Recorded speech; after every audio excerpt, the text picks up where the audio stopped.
కాలేజ్లోని ప్రతి స్కూల్లోని కూడా ఈగల్ టీమ్స్ పనిచేస్తున్నాయి. ఆ ఈగల్ టీమ్స్ కంపల్సరీగా డేకి ఒక్కసారైనా ఒక్కొక్క క్లాస్ తీసుకుని వాళ్ళు ఒక మోటివేట్ చేసే పరిస్థితి కనిపిస్తూ ఉంది. ఈగల్ టీమ్స్ని ఏర్పాటు చేసుకోవడమే కాదు, ఈగల్ టీమ్స్ ద్వారా మనం అందరం కూడా వాళ్ళకి మోటివేట్ చేయడం ఒక ఎత్తు అయితే, ఈరోజు స్పెషల్గా సేఫ్ క్యాంపస్ అని ఆపరేషన్ సేఫ్ క్యాంపస్ అని చెప్పి ఈ మధ్య వన్ వీక్ బ్యాక్ నుంచి ఈగల్ టీమ్ స్టార్ట్ చేసింది.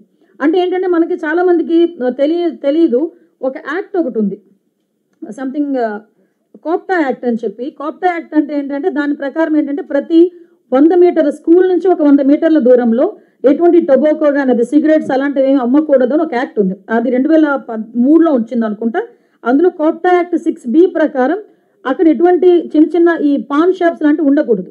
So as per that law base చేసుకొని ఈ రోజుకి దగ్గర ఒక చాలా పాన్ షాప్స్ మీద దగ్గర 6,000 పాన్ షాప్స్ మీద ఈరోజు మేము దాడులు చేసి 7.5 లక్షల రూపాయలు ఫైన్ కూడా వేయడం జరిగింది. ఎందుకు ఈ విషయం చెప్తున్నానంటే దయచేసి పబ్లిక్ కూడా తెలియాలి ఇటువంటి ఒక యాక్ట్ ఉంది. సో నియర్ బై స్కూల్కి నియర్ బై చాలా మందికి అలవాటు ఏంటంటే స్కూల్లో చాక్లెట్లు అది ఇది అంటారు, కానీ అక్కడ అమ్ముతుంది కొన్ని సందర్భాల్లో గాంజాకి సంబంధించిన చాక్లెట్స్ కూడా అమ్మి ఆ పిల్లల జీవితాలతో చెలగటాడే పరిస్థితి ఉంది. నేను ఎందుకు ఈ విషయం చెప్తున్నానంటే ఎంత మైన్యూర్గా వెళ్తున్నామని చెప్పేదానికి ఈ ఆపరేషన్ క్యాంపస్ కూడా ఒక ఉదాహరణ అని చెప్పి మీకు చెప్పడానికి. మేడం, శ్రీకాళహస్తిలో జనసేన నాయకురాలు డెడ్ బాడీనే రాష్ట్రం దాటించింది, అరెస్ట్ అయ్యారు.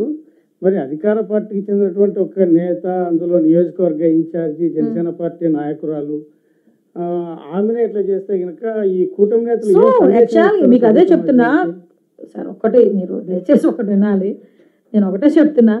నేను ఇందాకే చెప్పాను, నేరస్తుడికి పార్టీ లేదు, నేరస్తుడికి కులం లేదు, నేరస్తుడికి మతం లేదు. ఏ పార్టీ వాడే ఏంటా అన్నది పొలిటికల్గా మాట్లాడుకోవడానికి బాగానే ఉంటుంది, కానీ నేరస్తుడు శిక్ష పడాలి. అరెస్ట్ అయ్యారు, అది ఈ రాష్ట్రంలో కాదు, ఏ రాష్ట్రంలో కాదు, ఏ దేశంలోనే నేరం చేసినోడికి శిక్ష పడుతుంది.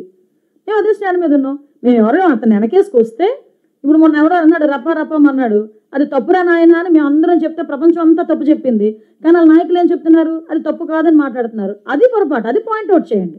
మేమేమి ఆవిడ చేసింది తప్పు కాదు అని ఎవరు మా స్టేట్మెంట్లు ఏమి ఎవరు ఇవ్వలేదు కదా, బయటకు వచ్చి ఎవరు ఇవ్వలేదు కదా. సో చట్టం తన పని తను చేసుకెళ్ళింది, దానికి ఆగాము. ఆ జనసేన నాయకత్వం కూడా ఆవిడని సస్పెండ్ చేసింది. సో మీకు విషయం చెప్పాలి, అనంతబాబు డ్రైవర్ సుబ్రహ్మణ్యాన్ని చంపేసి అక్కడ డోర్ డెలివరీ చేస్తే కనీసం ఎమ్మెల్సీ దగ్గర నుంచి కూడా అతను తప్పించలేదు గవర్నమెంట్. మీరు అదే ఆలోచించండి. ఆ రోజు మేమందరం కూడా గొడవ పడ్డాం, అరే ఒక దళితుడిని చంపేసి డోర్ డెలివరీ చేశాడు, డోర్ డెలివరీ చేసినా కూడా అతను సస్పెండ్ కూడా చేయకుండా అతను కూడా మళ్ళీ వచ్చి కౌన్సిల్లో అందరితో పాటు పెద్దల సభలో కూర్చున్నాడు. అలాంటి వాటిని మీరు పాయింట్అవుట్ చేయండి. అంత తెప్పించి ఇప్పుడు మా చర్యలు మేము తీసుకున్న తర్వాత మీరు మమ్మల్ని పాయింట్అవుట్ చేస్తున్నారు, అది విచిత్రం. మేడం, రీసెంట్గా వైజాగ్లో కొకైన్ కేసు పట్టుకుంది, ఈగల్ పట్టుకుని లాండ్ ఆర్డర్కి ఇచ్చినట్టున్నారు. దాంట్లో కొంతమందిని తప్పించే ప్రయత్నం జరిగిందని వార్తలు వచ్చాయి. నో వే, అసలు అలాంటి పరిస్థితులు రాబోదు.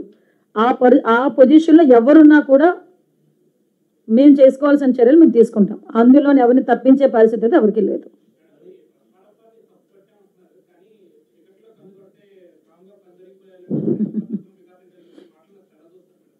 యాక్చువల్గా మీకు ఇక్కడ అంటే నిన్న మొన్న కూడా సంఘటనలు నేను కూడా చూసా. విషయం ఎలా అవుతుందంటే ఆంధ్రప్రదేశ్కి ఒక బ్రాండ్ ఇమేజ్ని తీసుకురావడానికి మీరన్న ఆ పెద్ద ఆయనే 75-76 సంవత్సరాల వయసులో దగ్గర 18 గంటలు కష్టపడతా ఉంటే ఎట్టి పరిస్థితుల్లోనే ఆ ఇమేజ్ రాకూడదు, శాంతి భద్రత విఘాతం కలిగించేలాగా నోటికి వచ్చినట్టు మాట్లాడతామని చెప్పి చీకట్లో కన్ను కొడతారు, మళ్ళీ పైగా చీకట్లో ఎందుకు చంపుతాం, బయట చంపమని చెప్తాం. అంటే ఈ టైప్ ఆఫ్ వర్డ్స్ ఉపయోగిస్తున్నారంటే నేను చాలా సందర్భాల్లో చెప్తానండి, మనం పొలిటికల్ లీడర్స్, మాజీ మంత్రి ఆ వ్యక్తి, ఒకనొక సందర్భంలో మీరు అడ్మినిస్ట్రేషన్లో అసెంబ్లీలో కూర్చొని అధ్యక్ష అన్నవాళ్ళు. అటువంటి వ్యక్తి మీకు మీరు ఎంత ఇదైనా మీకంటూ ఒక అభిమానించే వాళ్ళు కొంతమంది ఉంటారు, మిమ్మల్ని రోల్ మోడల్గా తీసుకునే వాళ్ళు కొంతమంది ఉంటారు. సో మీకు ఒక వయసు వచ్చింది, ఇంకొక పోటీ చేసేంత కొడుకున్నాడు అంటే మీరు ఒకరికి ఆదర్శంగా ఉండాలి అన్నది పోయి ఏదో ఏమీ లేనాకు ఎగిరెగిరి పడుతుందట, అన్నీ ఉన్నా కనివని ఉంటుందట. అది ఏమీ లేనాకులాగా కూర్చుని ఇష్టానుసారంగా అలా ఎలా పడతా ఉంటే చూస్తూ ఊరుకుంటారు అనుకుంటే ఎలా? అలాగని మేము కేసులు పెట్టి మా పని మేము చేసుకుంటున్నాం అనుకోండి, గొగ్గోలు పెడతారు, అక్రమ కేసులు అంటారు. నువ్వు మాట్లాడవచ్చు, మేము కేసు పెడతాం, అది అక్రమ కేసు అవుతుంది. ఎవరైనా దాన్ని యాక్సెప్ట్ చేస్తారా? వర్డ్ని యాక్సెప్ట్ చేస్తారా? చెప్పండి. నిన్న కూర్చొని మాట్లాడి చంద్రబాబు నాయుడు గారి గురించి ఎన్ని రోజులు బతుకుతాడు? నాకు అర్థం కాంది, 4-5 ట్యాబ్లెట్లు వేసుకొని ఉదయం లేస్తే 4-5 ట్యాబ్లెట్లు మింగి 10 సంతకాలు పెడితే 11వ సంతకాన్ని చేతులు వణికిపోయే వాళ్ళు కూడా చంద్రబాబు నాయుడు గారి వయసు గురించి మాట్లాడుతున్నారు ఈరోజు. చంద్రబాబు నాయుడు గారు వ్యక్తిత్వం గురించి మాట్లాడుతున్నారు. చంద్రబాబు నాయుడు గారు లాగా నుంచొని ఒకే సబ్జెక్టు గురించి సబ్జెక్టుతో పాటు అవతల వాళ్ళకి మోటివేట్ చేసే విధంగా 2 hours నుంచి మాట్లాడమనండి ఎవరినైనా. మేము మాట్లాడాలనుకుంటే బాబు మాట్లాడొచ్చండి. కానీ నేను ఇప్పుడు ఎందుకు కొంచెం నేను ఆగుతున్నానంటే, మేము అనుకున్న థీమ్ ఒకటి ఈరోజు గాంజా విషయంలో, అది ప్రజల్లోకి వెళ్ళాలి. కాబట్టి ఇలాంటి విషయాలు ఏదైనా ఉంటే మాట్లాడడానికి నేను సిద్ధంగా ఉన్నా. నాకు కూడా చాలా ఉక్రోషంగానే ఉంది, మనసుకి బాధ అనిపిస్తుంది. ఉక్రోషం కూడా కాదు, మనసుకి బాధ అనిపిస్తుంది. ఒక వ్యక్తి గురించి మాట్లాడేటప్పుడు, 15 సంవత్సరాలు ముఖ్యమంత్రిగా ఉన్న చేసిన వ్యక్తి గురించి మాట్లాడేటప్పుడు అతని వయసు గురించి మరి ఎవడి తలరాత ఎక్కడ రాస్తే ఎక్కడ? నేను అంటే 60 సంవత్సరాల వయసులో రాజశేఖర రెడ్డి గారు చనిపోతారని ఎవరైనా అనుకున్నారా? అలా చనిపోతారని ఎవరైనా అనుకున్నారా? ఎవడు చెప్పడానికి పలానా టైం పలానా వ్యక్తి చనిపోతాడు, పలానా టైం పలానా వ్యక్తి బతుకుతాడని? ఎవరు దేవుడువా? ఏం మాట్లాడుతున్నారు? పాలిటిక్స్లో ఉండి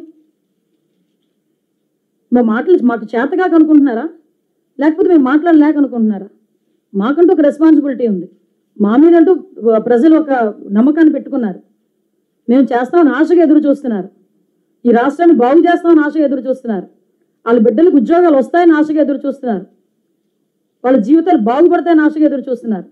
ఈరోజు నీలాంటి మాటలకి మేము ఆలోచన చేసుకొని మేము తిరిగి ప్రతీకారాలు చేసుకుంటూ పోతే ఇంక మిమ్మల్ని ఎలా చూశారు, మమ్మల్ని కూడా అలాగే చూస్తారా ప్రజలు? కాబట్టి మా పని మేము చేసుకుంటున్నాం. అలాగని తప్పుడు మాటలు మాట్లాడి నోటుకొచ్చినట్టు మాట్లాడితే మాత్రం ఊరికని ప్రసక్తి లేదు.